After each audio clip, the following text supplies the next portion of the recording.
Indonesia merupakan negara urutan keempat pengguna smartphone terbanyak di dunia. Jumlah pengguna mencapai 167 juta orang atau 89% dari total penduduk Indonesia. Berdasarkan survei, 16,5% masyarakat habiskan waktu bermain game online selama pandemi COVID-19. Di zaman yang serba digital ini, bermain game online sering dijadikan opsi untuk melepas rasa penat atau sekedar mengisi waktu luang. Hanya dengan gadget, seseorang bisa mengunduh berbagai jenis permainan yang disukai.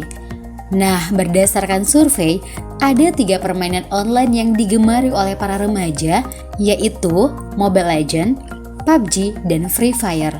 Sayangnya, terlalu asyik bermain game online terkadang membuat seseorang lupa waktu dan mengabaikan orang-orang di sekitarnya. Salah satu efek yang perlu diwaspadai dari bermain game online adalah kecanduan. Bermain game online dapat menimbulkan gairah dan kepuasan yang berlebihan. Kondisi ini terjadi karena adanya pelepasan dopamin di otak, yakni hormon yang merangsang perasaan senang ketika seseorang mencapai kesuksesan.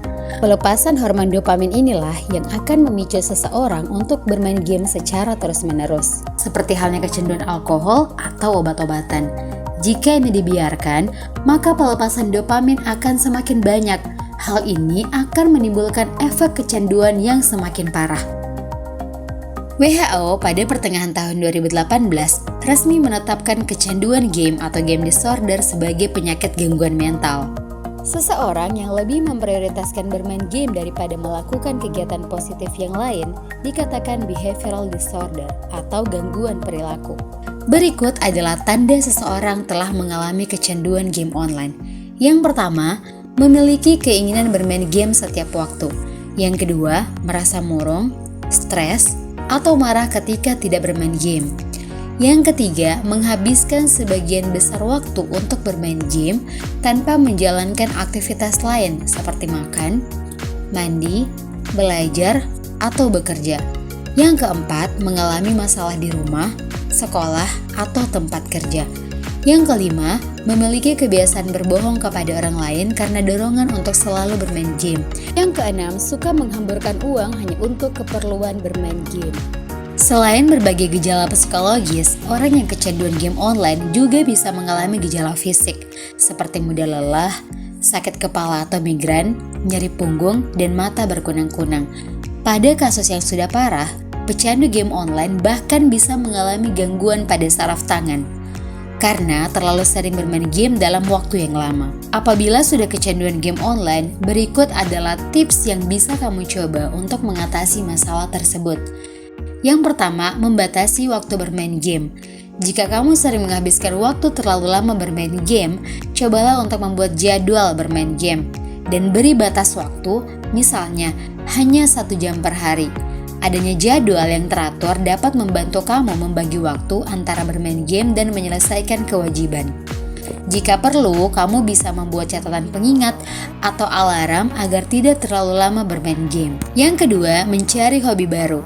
Untuk mengurangi obsesi terhadap game yang sering dimainkan, kamu juga bisa mencoba beberapa hobi baru selain bermain game, misalnya bermain alat musik, melukis, berolahraga, atau membaca buku.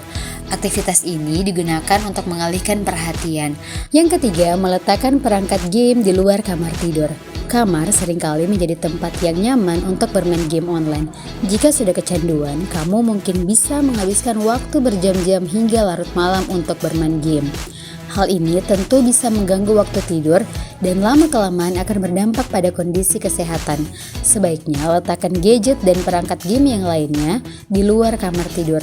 Dengan demikian, kamu dapat mengurangi waktu bermain karena tidak ada perangkat bermain di sekitarmu. Yang keempat, menjalani psikoterapi.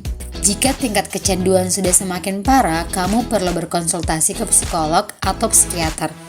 Menurut Thomas Lickona, remaja sebenarnya sudah mengetahui bahwa kecanduan game merupakan hal yang tidak baik. Terkadang, mereka merasa bersalah jika hanya menghabiskan waktunya dengan game, tetapi karena mengutamakan kepuasan pribadi, sehingga tetap bermain game hingga kecanduan.